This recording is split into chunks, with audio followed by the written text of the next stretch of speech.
Assalamualaikum warahmatullahi wabarakatuh. Selamat datang kembali di channel Lintas Arwah. Klik subscribe dan aktifkan lonceng notifikasinya supaya kalian tidak ketinggalan kisah-kisah seram berikutnya. Oke, langsung saja kita mulai ceritanya.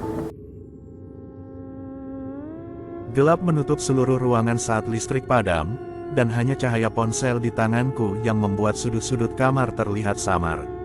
Napasku tak beraturan, dada naik turun cepat, setiap detik terasa seperti menunggu sesuatu menampakkan diri. Di luar jendela, terdengar gesekan panjang mengikuti dinding rumah, perlahan menyusuri tembok seperti kain yang terlalu panjang untuk tubuh yang tak terlihat. Nada gesekan itu naik turun, seolah sosok itu sedang mencari celah masuk. Aku menahan napas, tangan kiriku menggenggam tepi ranjang. Tangan kanan menggenggam ponsel yang layarnya bergetar karena tanganku ikut bergetar. Cahaya dari ponsel memantul di kaca jendela, membuat bayanganku terlihat patah-patah.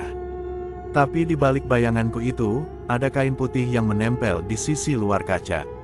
Kain itu diam, tapi bentuknya menggantung seperti sesuatu berdiri tepat di depan jendela, tanpa kepala, hanya kain yang turun melengkung ke arah kaca.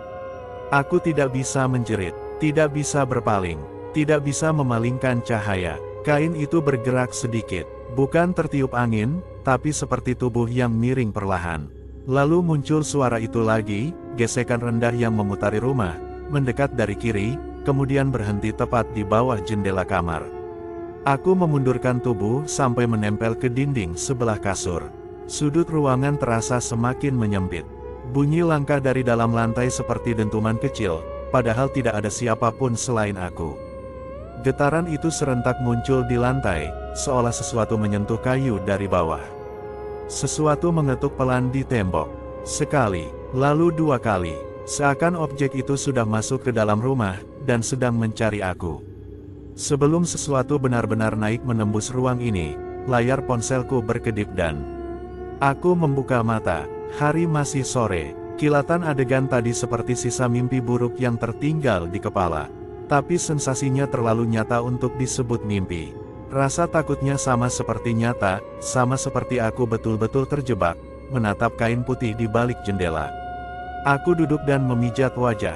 Suaraku serak saat berbisik, itu cuma mimpi. Cuma mimpi, tapi detak jantungku masih kencang. Dan perasaan sama seperti kejadian itu nyata masih menempel di tengkukku. Aku memaksa bangkit. Hari ini aku harus menyelesaikan berkemas karena baru pindah ke rumah kontrakan ini 2 hari lalu. Rumah satu lantai dengan cat memudar, halaman kecil, dan jendela belakang yang menghadap ke kebun bambu desa lama. Banyak yang bilang lokasinya rawan sunyi, tapi aku tidak punya pilihan lain. Kontrakan ini murah, dan jaraknya hanya 2 km dari tempat kerjaku. Sore tampak biasa saja, sinar matahari memanjang masuk ke ruang tamu, membuat debu-debu kecil tampak melayang. Semua tampak normal, terlalu normal sampai aku mulai bertanya-tanya apakah mimpi itu hanya kecemasan pindahan biasa. Namun saat aku berjalan menuju dapur untuk mengambil air minum, bulu kuduku berdiri tiba-tiba. Di lantai dekat pintu belakang, ada jejak tanah kering tipis dalam garis memanjang.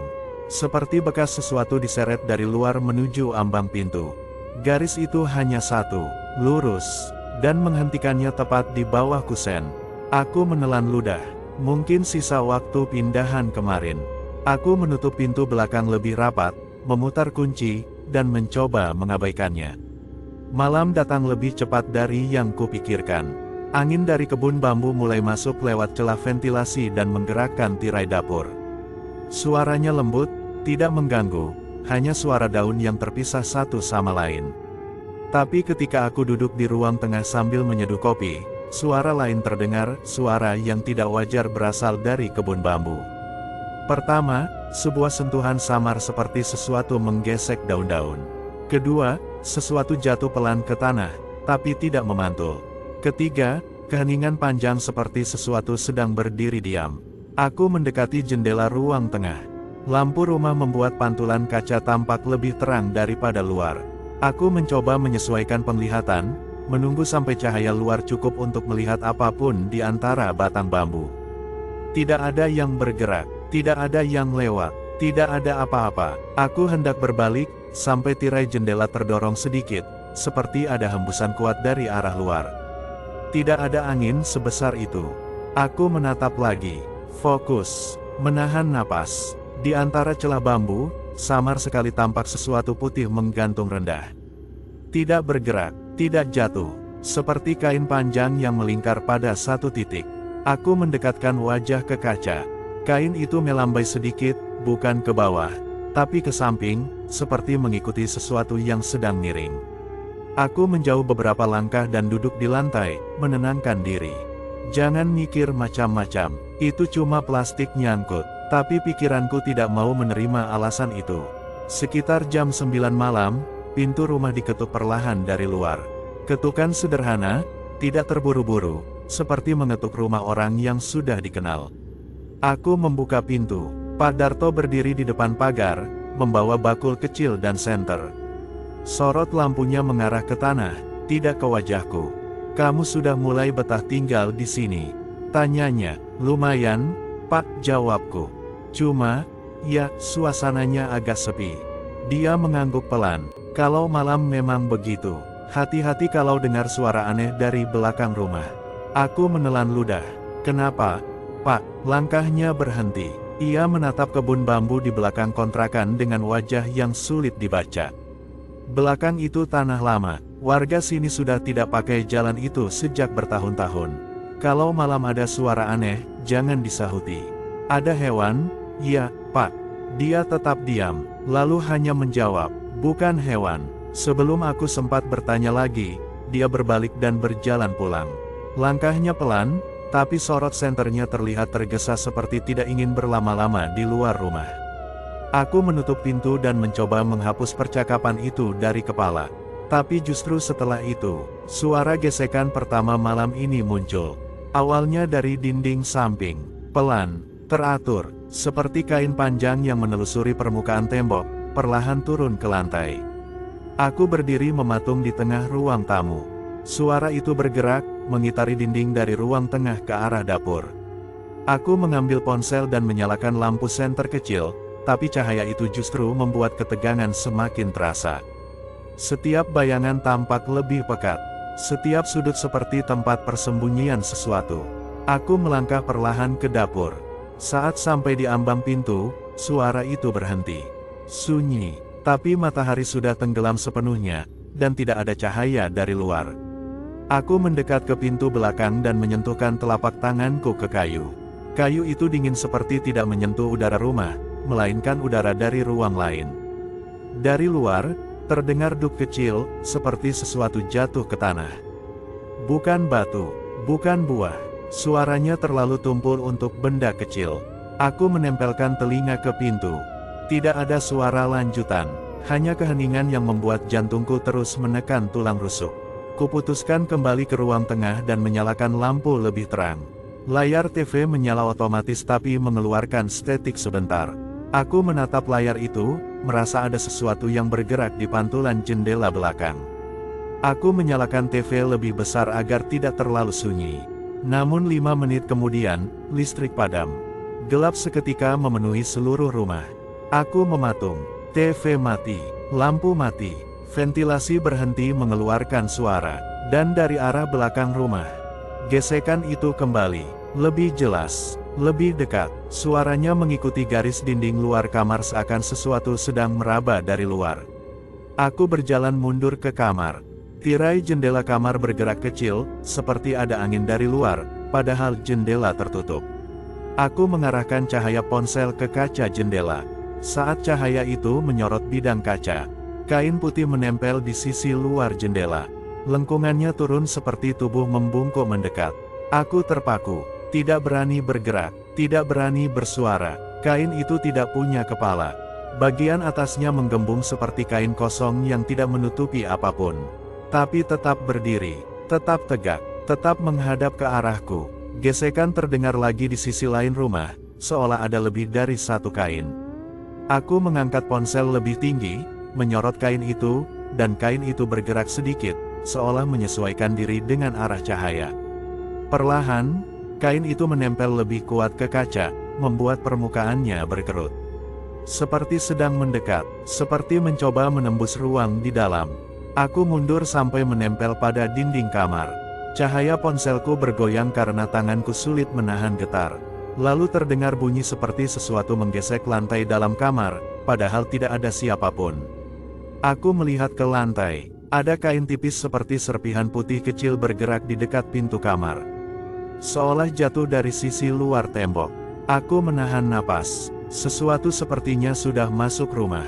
Suara langkah, bukan langkah manusia, menggetarkan papan lantai. Pelan, tapi cukup untuk membuat lantai bergetar halus. Aku mendekat ke sudut ruangan dan merapatkan tubuh. Kain di jendela berhenti bergerak, tapi tetap menempel di kaca seperti sedang menunggu. Dan pintu kamar bergerak sedikit, seperti ada tangan yang menekan dari luar. Aku mengarahkan senter ponsel ke pintu. Daun pintu bergeser setengah sentimeter, lalu menutup lagi, lalu bergeser sekali lagi. Gerakannya teratur, tidak asal. Aku tidak sempat menjerit ketika sesuatu mengetuk dari balik dinding, 2 kali, perlahan, seolah memanggilku. Ketukan itu tidak terdengar seperti permintaan, melainkan ajakan untuk membuka pintu.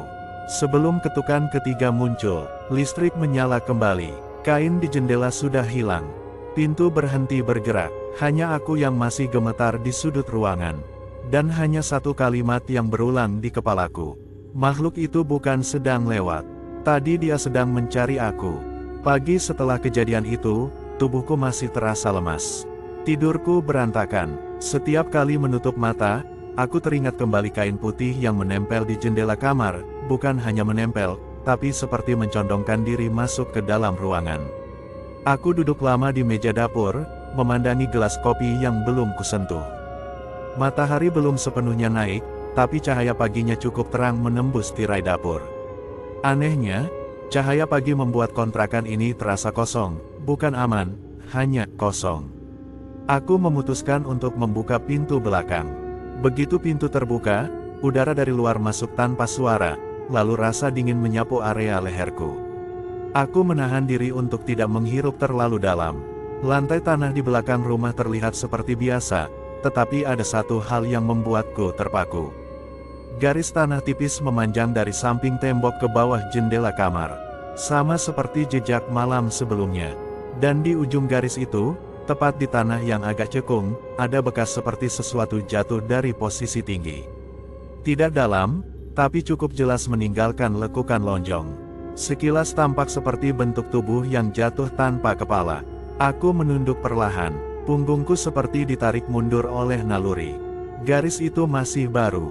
Tanah yang menempel di dinding masih lembab. Jejaknya belum mengering sepenuhnya meski matahari sudah mulai muncul. Artinya, kejadian tadi malam bukan bayangan atau halusinasi. Dengan tangan bergetar, aku meraba bekas itu menggunakan ujung jari. Tanahnya menempel seperti baru terseret. Astaga, bisikku tanpa sadar. Aku menegakkan tubuh, menatap ke arah kebun bambu. Bambu-bambu itu bergoyang ringan, tapi bukan karena angin. Mendadak satu batang bambu bergetar sendiri, diikuti 2 batang lainnya. Seperti ada sesuatu yang bergerak di baliknya. Aku mundur 2 langkah, memegang gagang pintu. Tidak ada suara lain, tapi getaran di bambu terasa cukup lama untuk membuatku yakin. Ada sesuatu di balik pepohonan itu. Dan yang lebih menakutkan, benda itu tahu di mana kamarku. Siang hari itu aku mencoba mengabaikan semua kejadian. Kupaksa diri fokus ke pekerjaan. Namun setiap bayangan kecil di dinding membuatku menoleh. Setiap bunyi motor lewat terdengar seperti gesekan kain. Aku tidak bisa konsentrasi. Saat jam istirahat, aku menelepon Seno, teman kerja yang paling sering mendengar ceritaku. "Lo yakin cuma kecapean pindahan?" tanya Seno setelah mendengar semua ceritaku. "Kalau cuma capek, kenapa ada jejak di luar? Kenapa pintu bergerak sendiri? Dan kenapa? Karena lo tinggal di tempat baru, di pinggiran. Bisa jadi hewan. Ada hewan yang nempel di kaca setinggi itu." Sunyi sejenak. "Ya, mungkin bukan hewan." Aku menghela napas panjang. "Gue perlu lo datang malam ini." "Datang buat apa?" "Uji nyali. Buat lihat langsung." Setelah itu Seno tertawa kecil, tetapi tawanya tidak bertahan lama. "Baik, gue kesana." Jam 8. Aku menutup telepon dengan perasaan sedikit lebih tenang. Setidaknya malam ini aku tidak sendirian. Menjelang sore, aku keluar rumah untuk membeli beberapa kebutuhan di warung kecil dekat tikungan. Warung itu dipenuhi barang jadul, dari penganan lama sampai barang-barang rumah tangga lawas yang jarang kulihat lagi di kota. Pemilik warung, Mbak Sulastri, menatapku lama saat aku menaruh barang belanjaan di meja. "Kamu yang nempatin kontrakan Bu Rini, iya?" tanyanya sambil menghitung uang kembalian. Aku mengangguk. "Iya, Mbak." Dia mencondongkan tubuhnya sedikit, suaranya mengecil meski tak ada orang lain di warung. "Kamar belakangmu menghadap ke kebun bambu, kan?" "Iya." Bibirnya menegang sedikit, seperti ingin mengatakan sesuatu tapi takut. "Kalau malam, jangan lihat keluar." "Ada apa memangnya, Mbak?" Ia mengalihkan pandangan. "Dulu ada yang tinggal di situ. Dia sering lihat sesuatu yang bukan manusia." Aku menelan ludah, menunggu kalimat berikutnya. Tapi yang keluar hanya peringatan pendek. "Kadang yang tidak punya kepala, tidak suka dilihat." Aku terpaku. Suara di belakang leherku terasa dingin. "Siapa yang tidak punya kepala itu, Mbak?" Dia menggeleng. "Jangan sebut, jangan tanya. Kalau dia tahu kamu ingin tahu, dia makin datang." Tanpa menunggu reaksiku, ia menyerahkan kembaliannya dan berjalan ke belakang warung. Aku berdiri di sana beberapa detik, mencoba mencerna maksud kata-katanya. Tiba-tiba terdengar suara keras dari arah kebun bambu yang memisahkan warung dan jalur kecil ke kontrakanku. Bambu-bambu bergoyang ke belakang seperti sesuatu yang besar melintas cepat melewati sela-selanya. Aku menoleh, napas tertahan, tidak ada angin, karena geraknya bukan seperti tertiup. Geraknya seperti didorong oleh sesuatu yang bergerak cepat dan tinggi. Aku buru-buru berjalan pulang. Malam turun, rumah menjadi gelap kecuali lampu kuning di ruang tengah. Seno datang pukul 8:15, membawa 2 bungkus mie instan dan minuman dingin. "Gue siap begadang kalau perlu," katanya sambil masuk. "Mana yang katanya bikin lo nggak bisa tidur?" Aku duduk di kursi ruang tengah. Semua mulai dari belakang rumah. Seno melongok lewat jendela, kelihatan aman. Tunggu malam semakin larut. Seno menyalakan TV sambil memakan mie. "Lo cuma butuh ditemani. Udah, jangan kebanyakan nonton video horor sebelum tidur." Aku tersenyum hambar, tapi senyumku hilang ketika TV kembali berkedip sebentar, hal yang sama seperti malam sebelum listrik padam. Seno menatap layar. "Listrik sini stabil nggak?" "Biasanya stabil."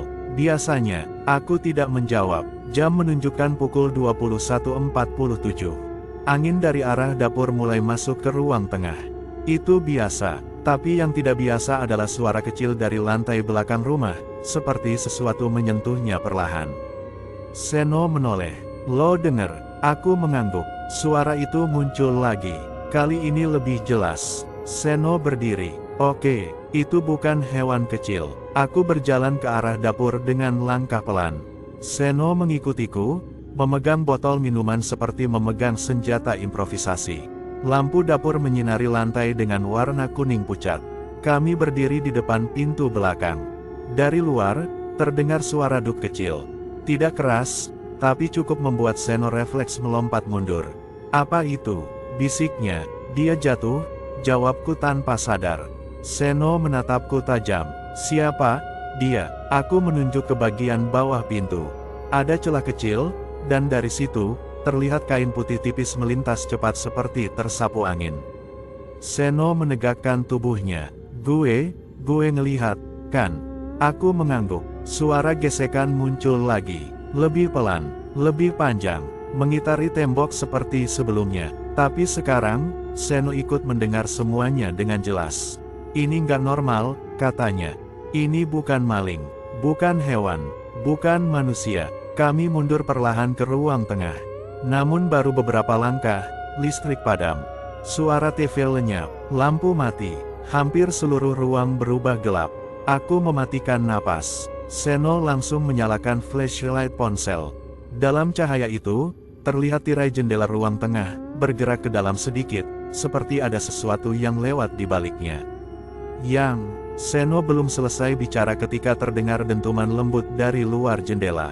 Bukan pukulan, bukan lemparan, Tapi seperti tubuh tanpa kepala yang jatuh dari posisi tinggi, menumbuk tanah dengan cara yang terlalu mulus untuk manusia. Aku mendekat sedikit ke jendela. Seno menahan lenganku, tapi aku tetap maju. Cahaya ponsel menerangi kaca. Awalnya hanya pantulan cahaya kecil. Lalu muncul sesuatu yang tidak seharusnya ada. Kain putih panjang meluncur pelan dari sisi atas jendela, seolah sesuatu sedang berdiri menempel di situ. Kain itu menutupi sebagian kaca, membuat permukaannya kerut seperti seseorang, atau sesuatu, sedang menggantungkan tubuhnya di sana. Seno memegang bahuku. Jangan dekat-dekat, itu. Tiba-tiba kain itu bergerak, menekan kaca lebih kuat. Bentuknya menekuk seperti tubuh tanpa kepala yang mencoba melihat ke dalam. Aku mundur cepat. Dari arah dapur, terdengar bunyi ketukan kecil pada tembok, 2 kali, sama seperti malam pertama. Seno menoleh cepat. Ada 2. Aku menggeleng. Bukan 2. Dari suaranya, aku menelan ludah. Yang di balik dapur itu sama. Yang di jendela pun sama. Seno menatapku, bingung. Maksud lo apa? Dia bukan bergerak, tapi muncul di 2 tempat sekaligus. Seno memegang kepalanya. Gue pulang aja. Sebelum ia menyelesaikan kalimat itu, pintu dapur bergoyang sedikit, seperti ada tangan menekan dari luar. Sekali, lalu 2 kali. Gerakannya halus, sama seperti kejadian di kamarku malam sebelumnya. Kami terpaku. Setelah beberapa detik, goyangan berhenti. Namun dari jendela ruang tengah, kain putih itu menghilang. Aku menatap kaca, menggenggam ponsel semakin kuat. Seno berbisik, dia kemana? Aku menelan ludah. Dan tepat saat aku hendak bicara, sesuatu mengetuk lantai dari dalam rumah, dari bawah kami. Ketukannya pelan, tapi jelas, seperti tubuh berat melayang rendah, menyentuh lantai dari dalam, bukan dari luar. Seno tersentak mundur. Gue nggak nginep di sini. Gue sumpah nggak nginep. Ketukan kedua muncul, lebih dekat. Aku ingin lari keluar rumah. Namun seluruh rumah terasa seperti telah diselimuti kehadiran yang sama seperti mimpi burukku kemarin. Kehadiran yang tahu di mana aku berada. Kehadiran yang tidak butuh kepala untuk melihatku. Seno akhirnya memaksa keluar lewat pintu depan dan menyuruhku menginap di tempatnya.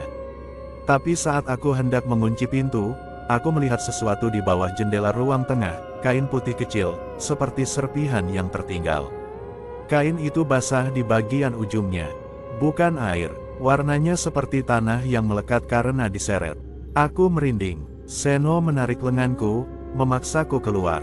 Saat kami berjalan menjauhi rumah, aku menoleh sekali ke jendela kamar. Cahaya lampu jalan menyinari kaca, dan untuk sepersekian detik, aku melihat sesuatu melintas di dalam.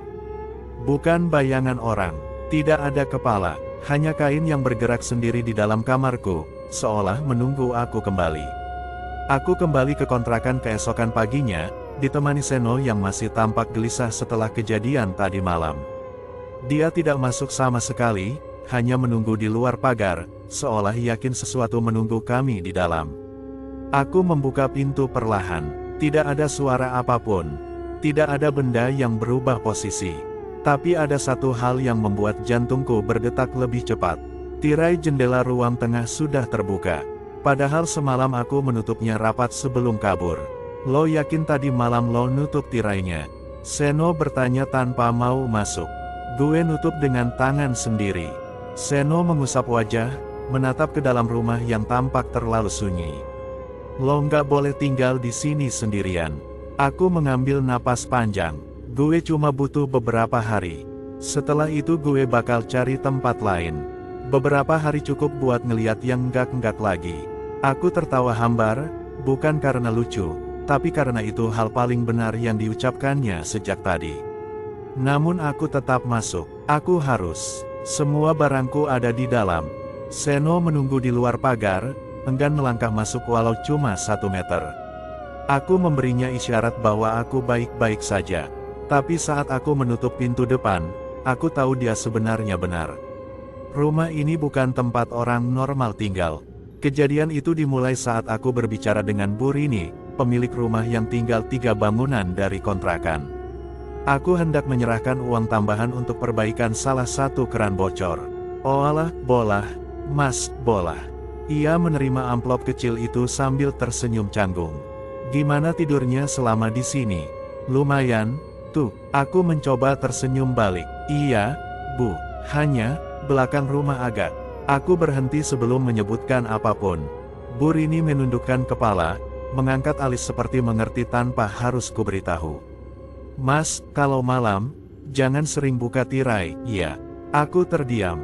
Jangan sering lihat ke kebun, tambahnya. Memang kenapa, Bu? Dia tidak langsung menjawab. Ia memandang pagar bambu di belakang rumahnya yang mengarah ke jalur lama. Kebun belakang itu bukan kebun biasa, ujarnya, suaranya mengecil. Ada jalur yang sudah ditutup, karena tempat itu tempat orang dulu menguburkan sesuatu yang tidak lengkap. Tidak lengkap bagaimana? Dia memalingkan wajah. Kepalanya hilang. Napas di dadaku menegang. Bu Rini mendekat satu langkah. Mas, rumah itu berbatasan langsung dengan tanah itu. Kalau dengar suara yang tidak wajar, jangan buka pintu. Perkataan itu selesai, dan ia langsung kembali ke rumahnya tanpa menoleh. Aku hanya berdiri di sana, memikirkan kata-katanya. Dan semua potongan kejadian mulai menyatu. Ketukan dinding, kain di kaca, jejak lonjong seperti tubuh jatuh, tanpa kepala. Siang itu aku kembali bekerja. Seno mengantar sampai gerbang kantor, tapi sebelum aku masuk, dia berbisik. Kalau lo ngerasa diikutin, jangan nengok. Peringatan itu terasa seperti pertanda buruk. Jam istirahat, aku membeli makanan di warung dekat kantor. Saat menunggu pesanan, seseorang dari arah belakangku memanggil lirih. Mas, nadanya bukan halus atau berat, tapi kosong. Tanpa warna, aku menoleh sedikit, hanya sekilas. Tapi cukup untuk melihat seorang nenek berkerudung abu-abu berdiri di luar warung, memandangku tanpa berkedip. Kulit wajahnya tipis, tangannya memegang tongkat bambu. Namun bukan itu yang membuatku ingin mundur, melainkan matanya yang seakan tidak fokus, seolah ia melihat sesuatu di belakangku, bukan melihat diriku. Dia mengangkat telunjuk, menunjuk ke arah dadaku. Kain itu masih nempel, katanya pelan. Aku refleks menatap bajuku. Tidak ada apa-apa. Saat aku kembali melihat nenek itu, dia sudah tidak ada, hilang begitu saja, tanpa suara langkah. Pemilik warung memandangku heran. Mas, lihat siapa? Ada, nenek lewat, tadi. Pemilik warung menggeleng, bingung. Dari tadi nggak ada siapa-siapa, Mas. Tamu terakhir ya panjenengan. Aku hanya diam. Sesuatu mulai bergerak mengikutiku, bahkan di siang hari. Setelah pulang kerja, aku berjalan menuju kontrakan sambil memerhatikan sisi-sisi jalan. Hari itu cerah, tapi bayangan pohon di tepi jalan tampak lebih gelap dari biasanya. Angin sore menggeser daun-daun dengan gerakan perlahan. Begitu sampai di depan kontrakan, aku menghentikan langkah. Gerbang rumah terbuka, padahal pagi tadi aku menutupnya. Aku menelan ludah, memegang gagang pagar.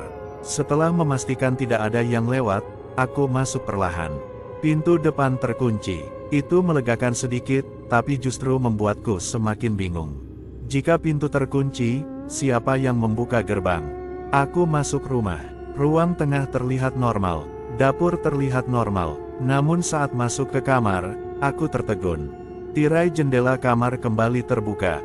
Dan kain putih tipis tergantung di ujung kusen jendela. Bukan kain besar seperti semalam, ini hanya serpihan kecil, panjang sekitar 2 jari. Aku mendekat perlahan. Kain itu bergerak pelan, seperti habis diseret oleh sesuatu yang baru meninggalkan tempat ini. Aku memegang ujungnya, dingin, lembab, dan baunya, tidak seperti kain biasa. Saat aku melepaskannya, sesuatu bergerak cepat di luar jendela. Bayangan putih melewati ujung kaca, sangat dekat, hanya jarak 1 langkah.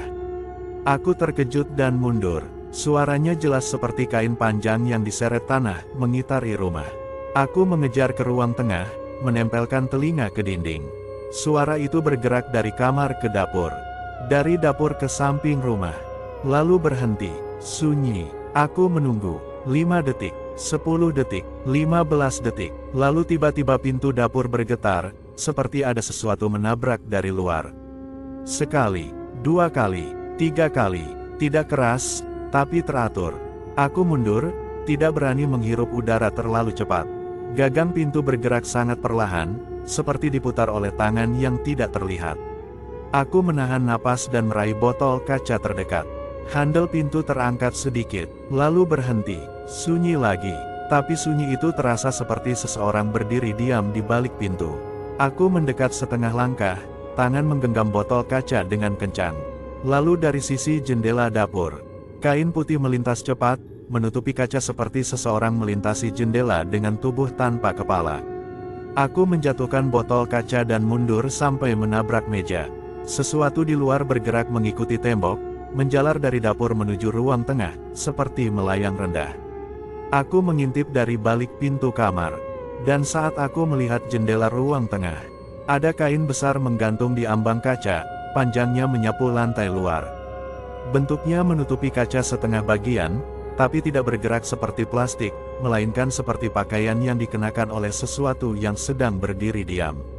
Aku terpaku selama beberapa detik, lalu kain itu bergerak sedikit. Bukan ke kiri atau kanan, tapi condong ke depan, seolah tubuhnya miring mendekati kaca dari luar. Aku berlari ke kamar, menutup pintu, menekan punggungku ke dinding. Nafasku tersengal, ujung jariku bergetar. Tiba-tiba, ada gerakan di bawah celah pintu kamar. Potongan kain tipis, panjang seperti jari, meluncur pelan ke arah dalam kamar, seolah sengaja dimasukkan seseorang dari luar. Kain itu menggeliat kecil, lalu diam. Aku menendangnya menjauh. Dan saat aku menendang, sesuatu mengetuk dinding di belakangku. Sekali, dua kali, lalu ketukan ketiga, tepat di samping telingaku. Aku menutup mulut agar tidak berteriak. Ketukan itu bukan dipukul dengan tangan manusia. Nadanya terlalu kosong, terlalu teratur, seakan benda yang mengetuk tidak punya bentuk jari atau tulang. Aku menempelkan telinga ke dinding, perlahan, dan mendengar suara gesekan lembut seperti tubuh melayang rendah, menyisir permukaan tembok. Seolah makhluk itu menempel di dinding luar, dan mengikuti posisi kepalaku. Aku memaksa diri menjauh, duduk perlahan di lantai, menatap pintu kamar yang tidak bergeming. Kain di bawah pintu masih diam. Haus, tapi bukan milik manusia. Lalu suara itu datang lagi. Bukan dari dinding, tapi dari atas. Seperti kain panjang meluncur dari langit-langit, menyusuri balok kayu. Aku menatap ke atas perlahan. Di sudut langit-langit kamar, bayangan putih menggantung sebentar, lalu melintas cepat, seperti tubuh tanpa kepala menempel di atap rumah dan bergerak dari satu ruangan ke ruangan lain. Aku menutup mata, tangan gemetar. Makhluk itu tidak lagi hanya datang malam hari. Tidak lagi hanya muncul di kaca. Sekarang dia mengikuti dari luar, melintas di atap, dan mencoba masuk lewat pintu. Dan entah kenapa, aku mulai merasakan kalau dia tahu namaku. Pagi setelah peristiwa itu, aku bangun dengan mata yang terasa bengkak. Sebagian karena tidak tidur, sebagian karena aku memaksa mataku tetap terbuka tadi malam, menatap pintu kamar, menunggu suara itu datang lagi. Tapi yang paling membuatku takut adalah kenyataan bahwa rumah ini tidak terasa kosong, meskipun aku sendirian.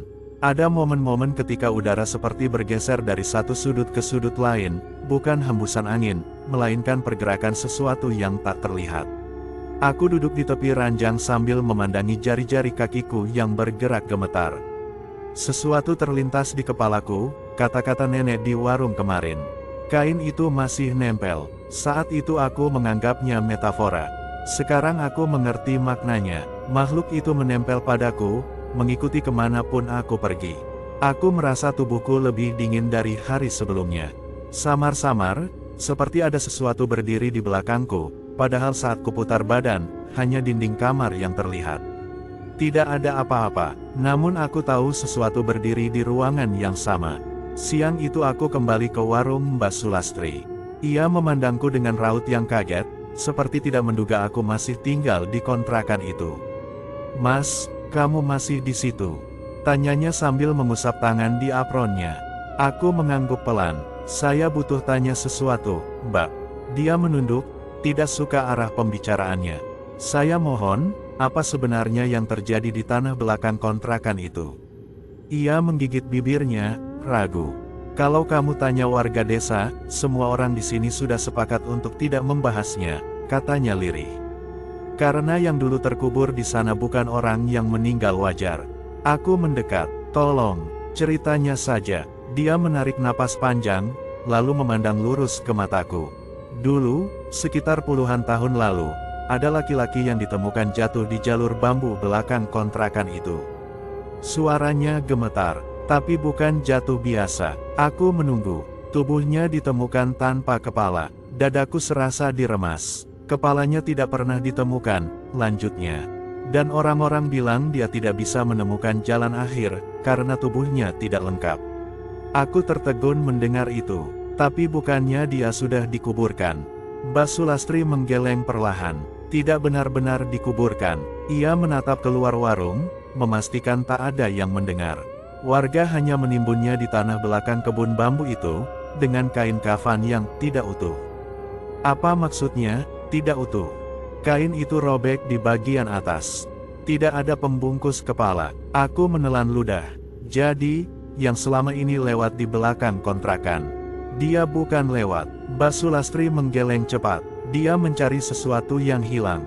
Dan siapapun yang melihatnya terlalu lama, bisa jadi pengganti. Karena dia tidak bisa pergi kalau tubuhnya tidak utuh. Aku mematung. Tenggorokanku terasa mengeras. Ia menambahkan, kalau kamu mendengar kain itu di dinding, itu berarti dia sudah menemukanmu. Kalau dia menempel di kaca, itu berarti dia ingin kau buka mata, biar dia bisa melihat balik. Lalu kalau kain itu masuk ke dalam, Mbak Sulastri menatapku dengan ketakutan yang tulus. Berarti dia sudah tidak hanya mencari. Dia butuh seseorang, untuk menutup yang hilang. Kalimat itu membuat telapak tanganku dingin. Mbak, suaraku gemetar, dia semalam sudah masuk kamar saya. Mbak Sulastri menepis bibirnya dengan tangan gemetar. Mas, cepat tinggalkan rumah itu. Jangan tunggu malam berikutnya. Dengan suara itu menggema di kepala, aku bergegas pulang. Tapi saat aku sampai di depan kontrakan, hal yang membuatku berhenti bukan suara, melainkan pintu depan yang terbuka sedikit. Padahal aku yakin 100% sudah menguncinya tadi. Aku menahan gagang pintu, merasa ada sesuatu yang berbeda. Ketika aku mendorong pintu, ruang tengah tampak tidak sepi. Ada perubahan kecil yang langsung kusadari. Meja makan turut bergeser sekitar setengah meter dari posisinya. Tidak mungkin Seno masuk, tidak mungkin angin, tidak mungkin hewan. Aku berjalan ke kamar. Pintu kamar tidak tertutup seperti pagi tadi. Seseorang, atau sesuatu, telah membuka dan membiarkannya terbuka. Aku masuk perlahan, dan seketika tubuhku membeku. Di tengah lantai kamar, ada lembar kain putih besar, dilipat aneh seperti origami kasar. Dan di tengah lipatan itu ada tanah liat menggumpal, seperti jejak tangan yang menekan tanah basah tanpa jari. Aku berjongkok perlahan. Kain itu kotor di satu sisi, warnanya gelap seperti diseret berkali-kali di tanah. Bagian atasnya, robek. Robekan itu kecil, tapi lebarnya cukup untuk membentuk lubang tempat kepala seharusnya berada. Aku menarik napas panjang dan berdiri. Kain itu bukan kain biasa. Itu kain kafan. Saat aku berdiri, jendela kamar bergerak tanpa suara. Tirai berkibar pelan, padahal tidak ada angin. Kemudian terdengar langkah kecil dari atas plafon.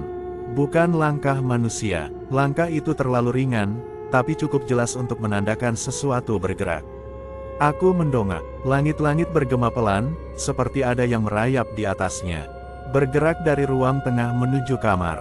Lalu berhenti tepat di atas kepalaku. Aku menelan ludah.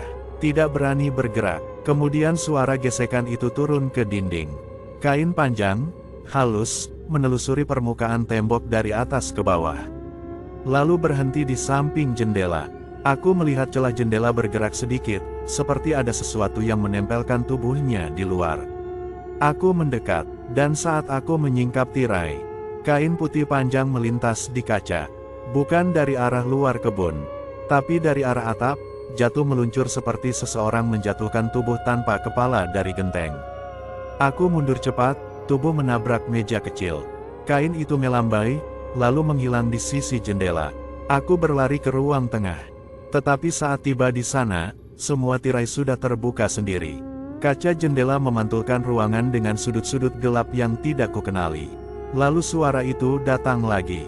Dari balik dinding, ketukan perlahan, sekali, dua kali, "Jangan buka," bisik suara di kepalaku. Tapi tiba-tiba gagang pintu dapur berputar perlahan. Lantas berhenti. Aku mengambil napas panjang, mendekati pintu itu. Dan saat aku mendekat, pintu bergerak sedikit, seperti ada sesuatu yang mendorong dari luar dengan tubuh yang tidak memiliki tinggi normal. Aku mundur, dan pintu itu terbuka selebar 2 jari. Cahaya dari halaman belakang menyorot sesuatu di tanah. Bukan bayangan manusia, bayangan kain panjang, bergerak perlahan seperti hewan yang merayap. Aku menatap pintu. Pintu itu bergerak lagi, lebih lebar. Lalu, muncul ujung kain panjang masuk ke dalam dapur, meluncur halus ke lantai seperti tubuh yang tiba-tiba melorot tanpa suara. Kain itu menggeliat kecil, hanya sekali, seakan menyesuaikan posisi, lalu diam. Aku terpaku, jantungku hampir pecah. Kain itu merayap sedikit ke arahku. Pergerakannya halus, seperti sesuatu yang melata tanpa otot. Aku mundur selangkah, lalu 2 langkah, dan tiba-tiba, dari balik pintu, muncul sesuatu melayang rendah, menabrak kusen sehingga pintu bergetar. Aku tidak melihat kepala, aku tidak melihat wajah. Yang terlihat hanya kain kafan lusuh turun dari posisi tinggi, lalu membentur lantai dapur dengan bunyi tumpul. Aku berlari masuk kamar, membanting pintu, menekan tubuhku ke dinding, memejamkan mata keras-keras. Kain di bawah pintu kamar bergerak lagi. Naik sedikit, seperti dijentik dari luar, lalu diam. Ketukan muncul di dinding lagi.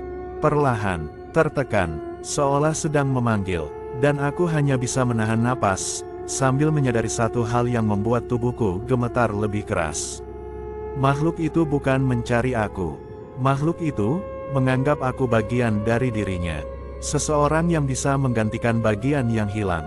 Dan malam ini adalah pertama kalinya dia masuk tanpa perlu menunggu gelap. Malam turun seperti tirai gelap yang jatuh begitu saja, terlalu cepat, terlalu pekat. Tidak ada suara burung, tidak ada suara orang lewat. Hanya ada suara kipas angin tua di ruang tengah yang berputar lambat seperti berusaha mengisi kesunyian rumah. Aku duduk di lantai kamar, punggung menempel pada dinding, menatap pintu yang tertutup. Semua lampu dihidupkan, tapi cahaya itu sama sekali tidak memberi rasa aman. Cahaya hanya membuat bayangan-bayangan di sudut kamar tampak lebih dalam. Sejak sore tadi, makhluk itu tidak muncul. Atau mungkin dia muncul, tapi tidak menampakkan diri. Mungkin hanya diam di sudut rumah, atau berdiri di belakang pintu, atau merayap di bawah lantai. Dan aku bisa merasakan keberadaannya. Tidak tampak, tapi ada. Aku mengangkat ponsel dan melihat jam, pukul 21.11. Suara tiba-tiba muncul dari luar kamar, sebuah gesekan pendek, cepat, seperti sesuatu meluncur di lantai. Aku berdiri perlahan, tubuh kaku, mendekati pintu dan menempelkan telinga.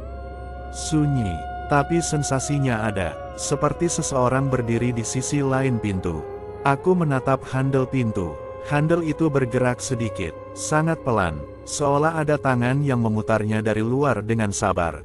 Aku refleks mundur. Handle berhenti, tidak ada gerakan. Lalu, suara langkah muncul. Bukan langkah sepatu, bukan sandal. Langkah itu seperti kain panjang yang menghantam lantai ringan, bergeser, lalu berhenti. Bergerak lagi, bergeser ke arah ruang tengah.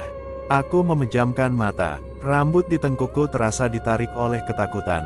Kali ini tidak bisa pura-pura tidak ada. Tidak bisa lagi menenangkan diri bahwa semua ini hanya gangguan kecil. Dia bergerak di dalam rumah. Dengan bebas, aku membuka pintu kamar perlahan. Hanya celah kecil, cukup untuk melihat ruang tengah tanpa keluar sepenuhnya. Dan dari celah itu, aku melihat sesuatu berada di lantai.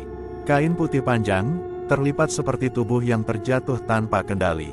Kotor oleh tanah, sebagian sobek. Aku menahan napas. Kain itu tidak diam. Setiap beberapa detik, kain itu bergerak sedikit, bukan tertiup angin, tapi seperti tubuh yang mencoba bergerak tanpa tulang. Aku menutup pintu cepat-cepat. Tolong, pergi, bisikku. Namun doaku justru disambut bunyi duk kecil di dinding. Satu ketukan, lalu dua ketukan. Aku memegang kepala. Suara itu tidak keras, tapi ritmenya, ritme itu seperti panggilan. Ketukan ketiga tidak muncul, tapi sesuatu bergerak cepat di atas plafon.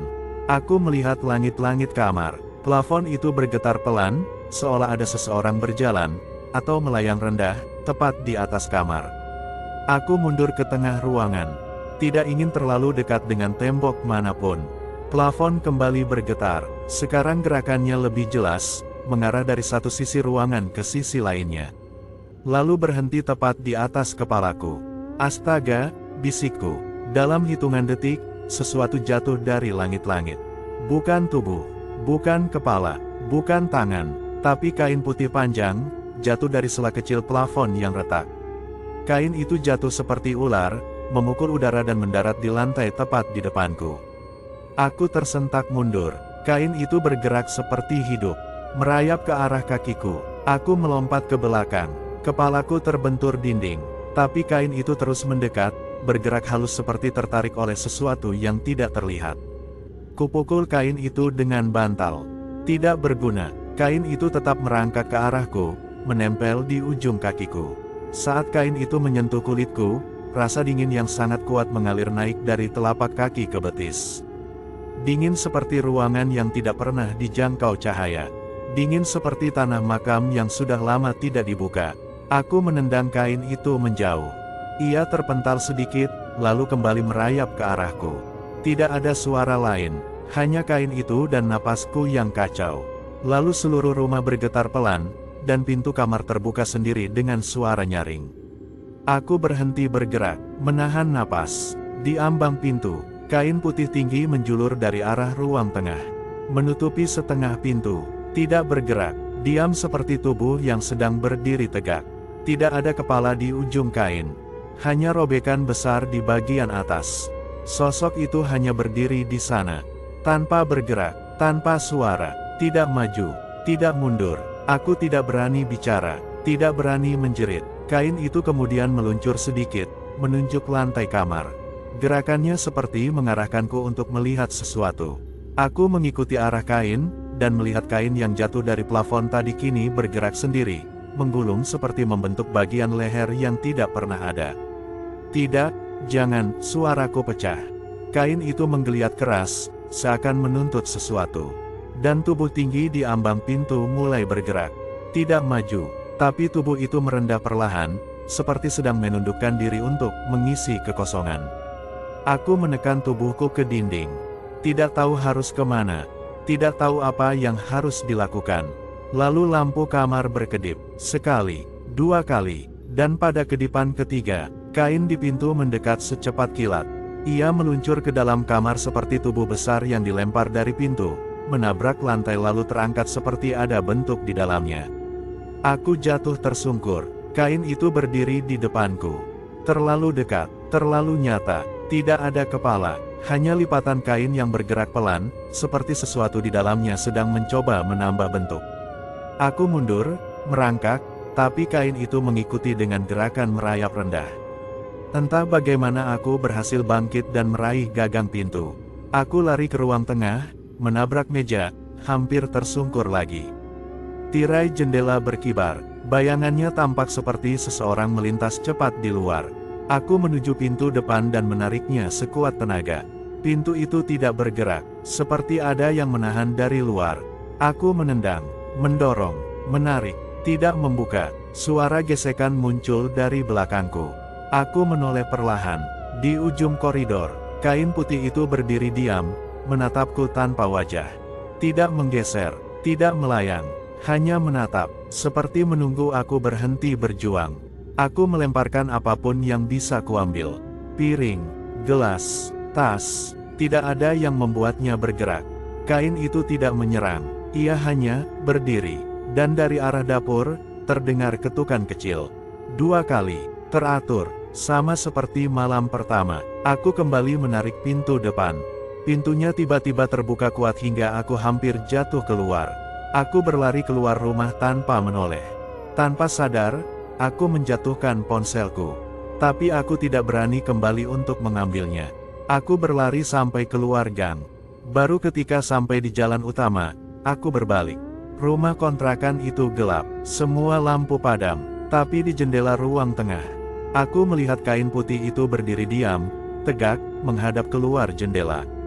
Tidak bergerak, tidak mengejar, hanya menunggu. Seakan tahu aku akan kembali suatu hari nanti.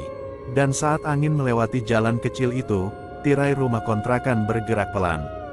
Membentuk lipatan seperti tubuh yang sedang condong sedikit ke depan.